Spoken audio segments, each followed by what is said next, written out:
Je ne vous apprends rien en vous disant que derrière tout projet BD se cache un dessinateur, un scénariste et parfois même un coloriste. Ce que vous savez peut-être moins, c'est qui se cache derrière la fabrication concrète de vos albums de bande dessinée favorites. L'imprimeur, ce métier de l'ombre dont le nom apparaît en tout petit en bas de page. Allez, c'est parti pour une nouvelle émission Kaboom qui, je l'espère, vous fera une bonne impression.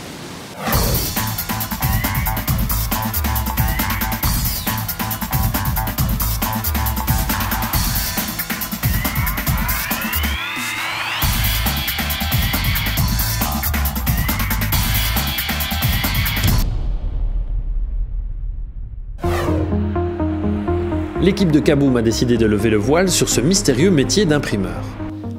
Nous nous sommes donc rendus à Tournai, en Belgique, chez Le Saffre, une entreprise familiale qui depuis plus de 60 ans propose ses services aux plus grandes maisons d'édition. Un métier à part entière et plus encore un savoir-faire qu'ils ont accepté de partager avec nous pour cette 30e émission Kaboom.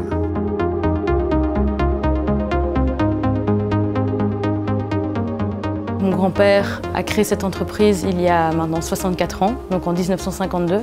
Il a créé l'imprimerie Le Saffre, qui était une petite imprimerie. C'était tout ce qui était travaux de ville, donc faire part de naissance, faire part de mariage, remerciements de décès. Ils étaient 2 ou 3. Et puis finalement, ils se sont agrandis. Et mon papa a repris les rênes en 92. Et au début, donc c'était toujours ces petits travaux, des travaux publicitaires. Et ma maman est une grande fan de bande dessinée depuis toujours. Elle a toujours adoré la bande dessinée. Et un jour, ils se sont simplement rendus compte que c'était super mal imprimé. Elle trouvait que ces BD tenaient pas bien, elle trouvait que le papier était moche. Et on a parlé à mon papa, elle a dit « mais écoute, il faut qu'on fasse quelque chose là, parce que ça pourrait être un départ pour toi, quoi ». Et il a commencé à démarcher les éditeurs pour se lancer spécialisé dans la bande dessinée.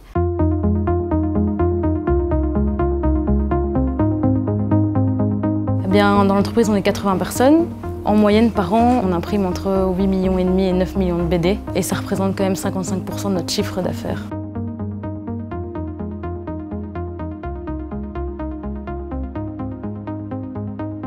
Alors ça, c'est ici notre première étape de la fabrication d'un bouquin.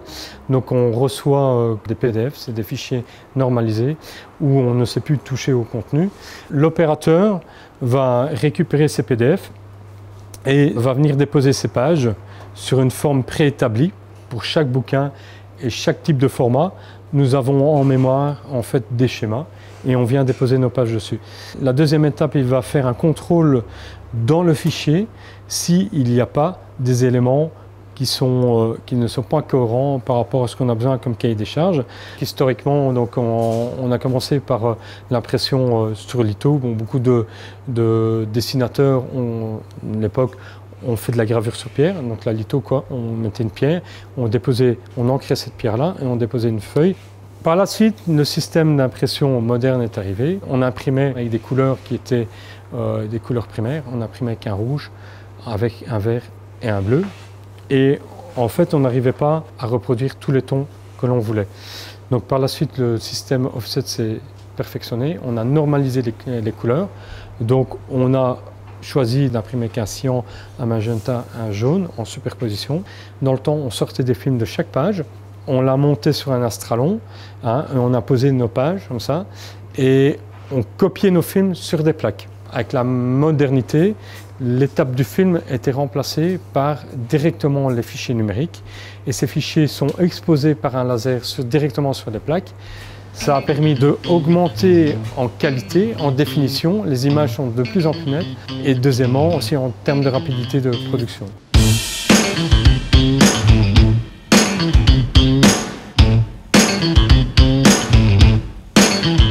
Dans la première étape en fait, de la fabrication d'un bouquin, on a l'impression et dans l'impression en fait, d'une bande dessinée, nous allons avoir 3 éléments. Donc le premier élément en fait, c'est la couverture.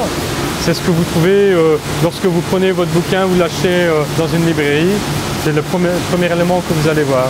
Puis on aura la garde et puis on aura l'intérieur. La principale matière qu'on utilise, c'est du papier. C'est une matière quand même assez vivante. Vous imaginez bien que pendant toute l'année, les températures extérieures sont variables. Les papiers arrivent 2 ou 3 jours avant l'impression et on doit justement les remettre à une bonne hygrométrie. Donc l'ensemble de l'atelier impression est mis, on a des petits appareils à gauche et à droite qui permettent justement de réguler cette hygrométrie. Alors on a deux groupes de machines. On a les machines qu'on utilise pour imprimer tout ce qui est impression recto. Dans le cadre des couvertures de BD, on n'imprime que le dessus et on utilise ce type de machine. Et la possibilité de cette machine-là, c'est que nous avons 5 groupes. On imprime la première couleur, la deuxième couleur, la troisième couleur, la quatrième couleur. Et dans la cinquième, on peut mettre un vernis ou une couleur spécifique. Les couvertures vont partir chez ce qu'on appelle un pelliculeur. On va mettre un traitement dessus qui permet en fait le bouquin de résister à l'usure et d'embellir le bouquin. La différence en fait avec l'autre machine, c'est que cette machine-ci, on peut imprimer recto-verso en un seul passage. Donc on a la feuille qui va passer, on va imprimer les 4 couleurs recto, la feuille va se retourner et puis elle va partir, on va imprimer les versos. Ça permet aussi d'avoir une meilleure qualité d'impression au niveau repérage et ce qu'on appelle le registre. Quand on regarde par transparence la page, en fait au-dessus et dessous, doivent être vraiment bien alignés. On travaille en fait sur un gros projet BD qui est Bug Danny. C'est un gros tirage prévu. On tourne aux alentours de 50 000 exemplaires. En moyenne, nos productions tournent entre 10 à 20 000 exemplaires. Et là, c'est vraiment une gamme au-dessus. Pour le contrôle de qualité, nous, ce qu'on demande aussi, un échange avec notre client. Donc, dans le cas où nous imprimons une nouveauté, on demande le client à participer, à venir chez nous parce qu'on a besoin de son accord et de voir si ça correspond bien à ce qu'il recherche. Alors Alex, voilà, ça c'est notre premier jet, qu'est-ce que tu en penses? L'ensemble a un petit peu trop de bleu et trop de rouge.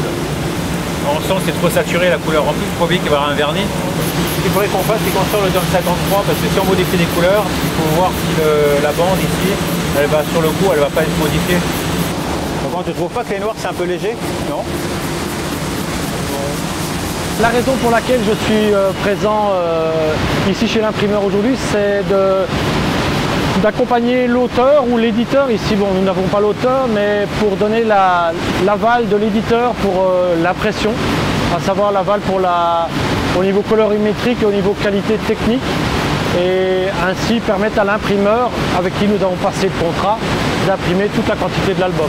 Ah, attends, déjà par rapport à la première. Ouais, il a enlevé du rouge. Ouais. On n'a plus trop ce côté bleu, profond. Je trouve ça bien. D'accord. Bon, on y va là-dessus alors? Ouais. Ça roule. Hop.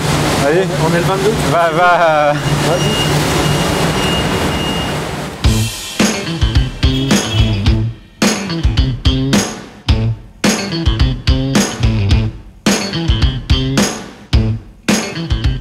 Alors ces enveloppes, c'est assez impressionnant. En fait, on a des enveloppes tout le long de l'atelier. En fait, c'est des bandes dessinées que nous avons déjà imprimées. Et chaque fois qu'on imprime, on met la feuille du client signée dans un dossier. Parce que la chose la plus compliquée, en fait, qui paraît, c'est pas d'imprimer la première fois, mais c'est de réimprimer des bouquins à l'identique de ce qu'on a fait pour ne pas avoir une perte de qualité et d'avoir en fait les couleurs qui changent au fur et à mesure des réimpressions.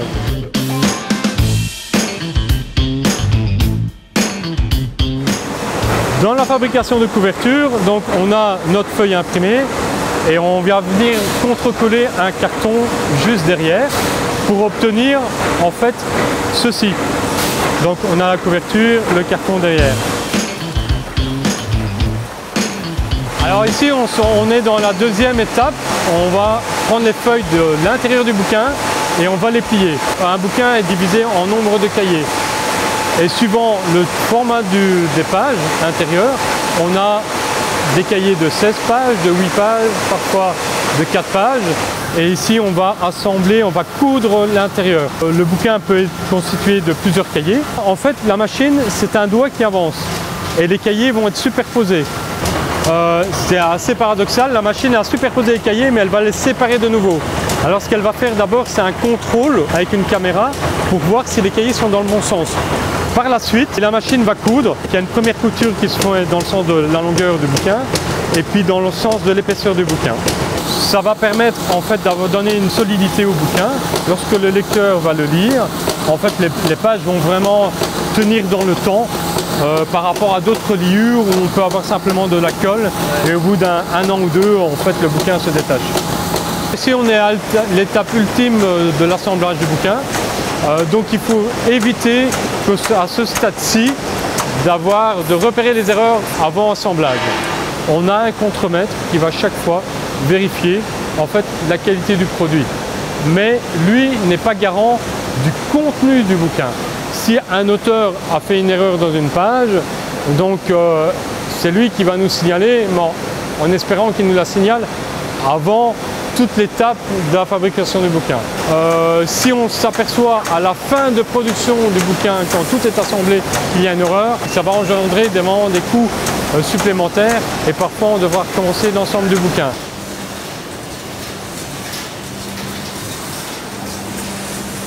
Après la dépose de garde, en fait ce qu'on va faire c'est une étape de renforcement du bloc intérieur. On va venir déposer une bandelette de papier, on va empiler les blocs. Par la suite on va les rogner au format fini du bouquin.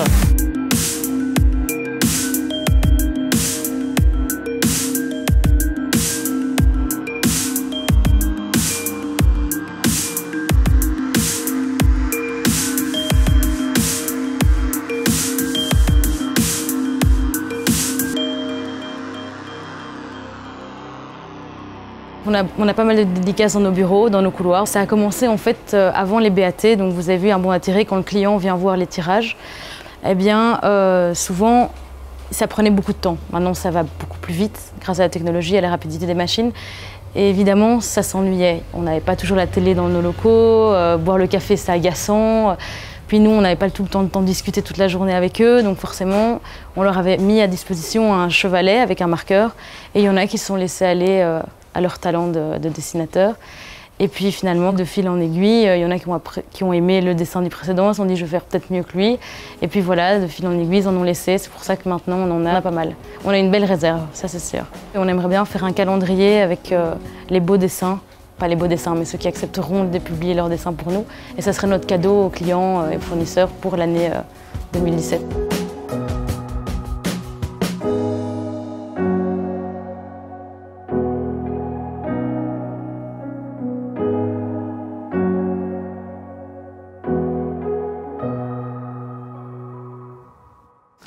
Kaboom, c'est terminé pour aujourd'hui. On se donne rendez-vous le mois prochain. Nous serons à Saint-Malo dans le cadre du festival Quai des Bulles où nous irons à la rencontre des auteurs Causé, Kéramidas, Trondheim, Loisel et Thébault, tous réunis autour du projet d'adaptation des aventures de la souris Mickey. Allez, salut tout le monde.